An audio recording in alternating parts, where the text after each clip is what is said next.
If you do know someone who's grieving, please stop saying these things. More importantly, I'm going to tell you what to say instead. How do you support someone who's grieving? Like, really support them. What do you say when their whole world has changed and you know there's nothing you can say that's going to fix it? Because that's usually where people get stuck. They want to help, they want to say the right thing, they don't want to make it worse. And then because they feel awkward and helpless, they reach for one of those phrases that we all have heard before. He's in a better place. Everything happens for a reason. At least she lived a long life.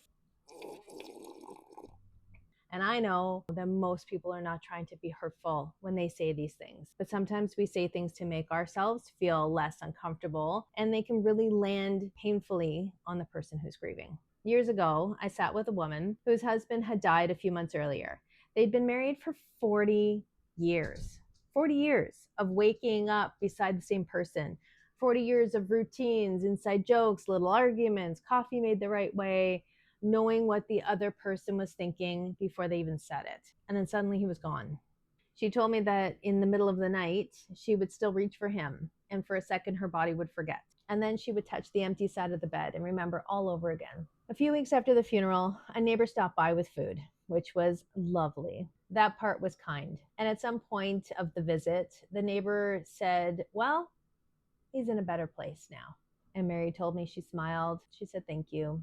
She took the casserole, she closed the door, and then she cried. Not because she didn't believe in heaven. She did. But because in that moment, what she heard was, you should feel better about this. You should be comforted by this. He's in a better place. So why are you still so devastated? And that's the part that I want to talk about today, because I don't think we talk enough about certain phrases that actually feel to the person receiving them. So today, I'm begging you, gently, lovingly, but also very seriously, if you do know someone who's grieving, please stop saying these things. More importantly, I'm going to tell you what to say instead. So before I go through my list, I want to say something very clearly. This video is not about shaming anyone. If you've said any of these things before, you are not a terrible person.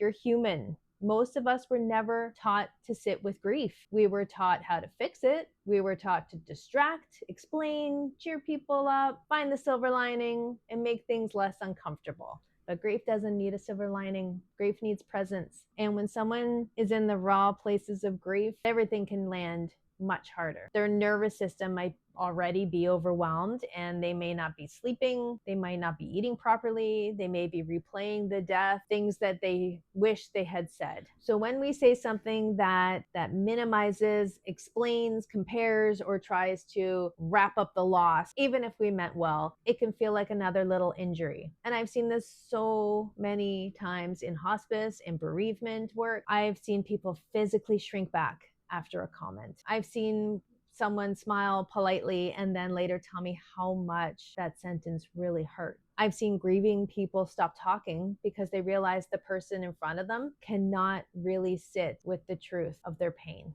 And that's not usually because the support person doesn't care. It's because grief makes people feel uncomfortable.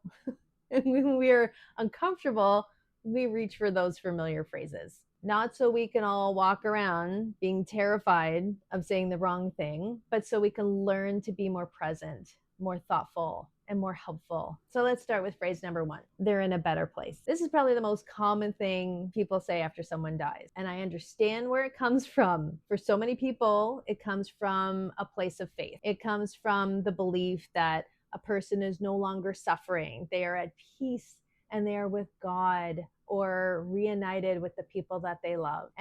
But here's where it gets tricky. When someone is deeply grieving, they're in a better place can sometimes sound like, you should feel better because of this, or because their death is okay because they're okay now, or your sadness is somehow a lack of faith. And for someone who is angry at God, questioning everything, not religious, or simply missing the person with every part of their body, that phrase might not be comforting at all. It may feel very lonely.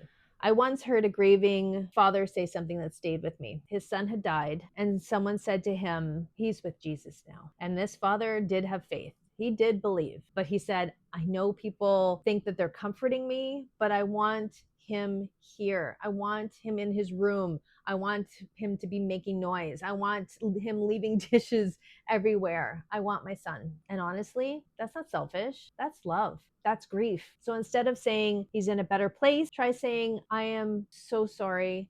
I don't have the right words, but I'm here for you. That one can be really powerful, and it does not try to explain the loss. It acknowledges the truth. The person is not here, and that's why this hurts. You can also say, tell me about them, or what do you miss most right now? People are often afraid to mention the person who died because they think they'll remind the grieving person and it'll make them sad. Grieving people do not forget. They're already thinking about them every second of every day. And sometimes they just need permission to say their name out loud. Phrase number 2, everything happens for a reason. And I'm gonna be honest with you, this one is really hard for a lot of grieving people. And again, I understand why people say it. We want to believe that there is a reason for everything because the alternative feels terrifying. It's scary to live in a world where we feel pain. It's unfair, life-changing, things can happen, and there may not be an explanation. So we'd search for meaning. We search for a purpose. We search for something that makes the unbearable more bearable. But when someone's grieving, everything happens for a reason can feel like you're saying their person was supposed to die. That loss was part of a plan, that there's some lesson hidden inside their heartbreak. And maybe someday that person will find meaning in their grief. Maybe they'll create something, change something, help someone, honor their person in a beautiful way. But that meaning has to come from them. It cannot be handed to them by someone else while they are still trying to survive their loss. I've sat with people after deaths that were sudden, traumatic, complicated, unfair, and devastating. And in those moments, trying to explain the loss usually does not help. What helps is honesty. So instead of saying everything happens for a reason, try, this is so unfair and I'm so sorry. Or I hate that this happened to you. Or even, I don't understand it either. Because sometimes the most comforting thing is not an explanation. Sometimes the most comforting thing is to have someone stand beside you and say, yes, this is awful. I'm not going to try to dress it up. That is support. Phrase 3, at least. Please be careful with any sentence that starts with at least. At least they lived a long life. At least you had them as long as you did. Or at least they're not suffering anymore. At least you can have other children. At least you're young. You can meet someone else. At least you knew it was coming. And I know people usually say at least because they're trying to offer perspective. They're trying to find one piece of the situation that might feel less painful. But to a grieving person, at least feels like their grief is being corrected. Like they're being told, don't be quite so sad. Look at the other part. Focus on the positive. But grief does not work that way. Gratitude and grief can exist at the same time. Someone can be grateful that their loved one is no longer suffering and still be devastated that they're gone. Someone can still be grateful that their parent lived to 95 and still feel like a child who wants their mom. Someone can be grateful that they had 20 years with their partner and still feel robbed about the next 20 that they won't have with their partner. Someone can have other children and still grieve that child who died. One loss does not cancel out another one. I've worked with someone who had experienced a pregnancy loss, and one of the comments she heard was, at least you weren't further along. And I know that person thought they were helping, but what she heard was that loss doesn't really count. And it did count because grief is not measured only by time. It's measured by love, attachment, hope, identity, dreams of the future you thought you were going to have. So instead of at least, try, I'm so sorry. This is a real loss. Or I know how much they mattered to you. Or it makes sense that this hurts so much. That's what grieving people often need. No comparison, validation. Phrase number 4, I know exactly how you feel. And this one is usually said by people who are trying to connect. And I want to be gentle here because sometimes people say this because they have been through a loss and they don't want the grieving person to feel alone. The intention is beautiful. but the phrase itself can be difficult. Because the truth is, we never know exactly how someone feels, even if we have had a similar loss. Even if we have lost a parent, a spouse, a child, a sibling, a friend, we do not know exactly how it feels for them because we do not have that exact relationship. We do not have that exact history. We do not know what was complicated. We do not know what was unfinished. We do not know the private jokes, the daily routines, the guilt, the regrets, the relief, the anger, the love, the tiny moments that no one else saw. Grief is like a fingerprint. Every single loss is unique because every relationship is unique. So when we say, I know exactly how you feel, it can accidentally make the grieving person feel like their loss has been compared or taken over. And this is where I want to gently remind people of something really important. When someone is telling you about their grief, try not to immediately start talking about your own loss. I know that can feel like connection. You might be thinking, I understand this. I've been through something too. I want them to know that they're not alone. But what can happen is the focus shifts. Suddenly, the conversation is not about the person who's grieving in front of you. Now they're listening to your story, and now they can feel like they have to comfort you or respond to your grief and make space for your experience when they barely have enough energy to carry their own. And that can feel really lonely because what they may have needed in that moment was not your story. They needed your presence. They needed you to sit with their grief. If you share your own experience, keep it very brief and bring the focus back to them. You might say, I remember how lonely my grief felt, and I don't want you to feel alone. I'm here. Or, I've had grief too, but I know yours is your own. Tell me what this has been like for you. It gives connection without taking over. So instead of saying, I know exactly how you feel, try, I can't imagine exactly what this is like for you, but I'm here to listen. And before you share your own loss, pause and ask yourself, am I sharing this to support them, or am I needing them to support me right now? Because there's a difference. And in that moment, their grief needs to stay at the center, not yours. The kindest thing you can do is to listen without turning the conversation back on yourself. Now, phrase number 5. Let me know if you need anything. And this one's tricky because it sounds kind. It is kind in intention. And most people say, let me know if you need anything. And they genuinely mean it. But here's the problem. When someone is grieving, they often cannot figure out what they need. Their brain might be feeling foggy. Their body might be exhausted. They might be overwhelmed by paperwork, decisions, funeral arrangements, family dynamics, finances, parenting, work, or just trying to get through the next hour.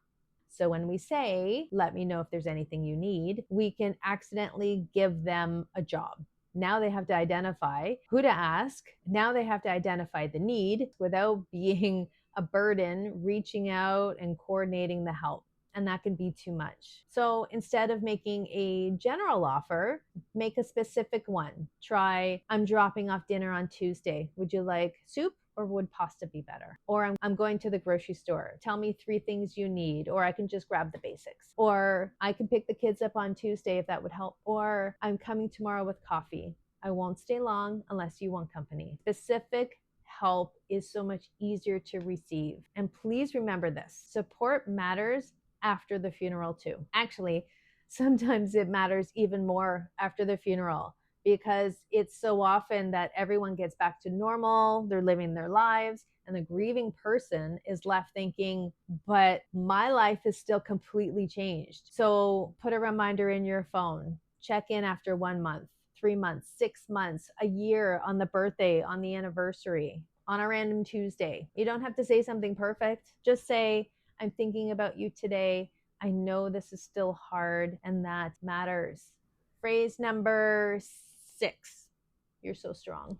There's another one that sounds like a compliment, and I understand why people say it. You see someone who's grieving, going to work, caring for kids, planning a funeral, answering messages. They are so strong. You are so strong. But sometimes when a grieving person keeps hearing you're so strong, it can make them feel like they have to keep being strong, like they are only acceptable when they're holding it together, like they're disappointing people if they fall apart. And all the grieving people are already performing strength. They're crying in the car, they're falling apart in the shower, they're barely sleeping, they're smiling in public because they don't want to make anyone else uncomfortable. So instead of saying you're so strong, try you don't have to be okay with me, or you don't have to hold it together right now, or I can sit with you in this if you want me to. That last one is really important, because what grieving people often need is someone who can tolerate their pain without trying to fix it. Someone who's not afraid of the tears. Someone who does not panic when the sadness comes in the room. You can say, if you need to cry, you can cry. I'm not going anywhere. That is such a gift. So, what actually helps? So, we've talked about what not to say, but I want to zoom in for a minute and talk about what actually helps. Because supporting someone who's grieving is not about having the perfect words, it's about your posture. It's about being willing to show up, not trying to fix what cannot be fixed. Grief is not a problem to solve, it's an experience that just needs to be witnessed. And that can be really hard because most of us just want our people to feel better. We want to take the pain away. We want to say the magical phrase that'll make, them breathe easier. But there may not be a magical thing. There may only be presence. And there may be just sitting beside them and saying, I know this hurts. There may be bringing food, saying the name, remembering the date, sending the text, letting the silence be a little awkward. And that one's hard. It takes practice, but you can do it. And always, please always say their person's name. And if you take nothing else from this video, take this. You do not need to make grief better. You need to make grief less lonely. So if you've ever been on the receiving end of one of these phrases, I would love to hear from you in the comments. What did someone say that hurt, even if they meant well? And what do you wish someone had said instead? And if you're watching this because someone you love is grieving and you really want to support them better, I want to say thank you. Thank you so much for spending the time to watch this, to learn. Truly, you're not going to get this perfect all the time. None of us are. We can do better. If this video helped you, please like and subscribe. It helps other grieving people and the people who love them help find this kind of support. And as always, take what helps, leave what doesn't, and come back whenever you need to. You're welcome to come and grieve with me anytime.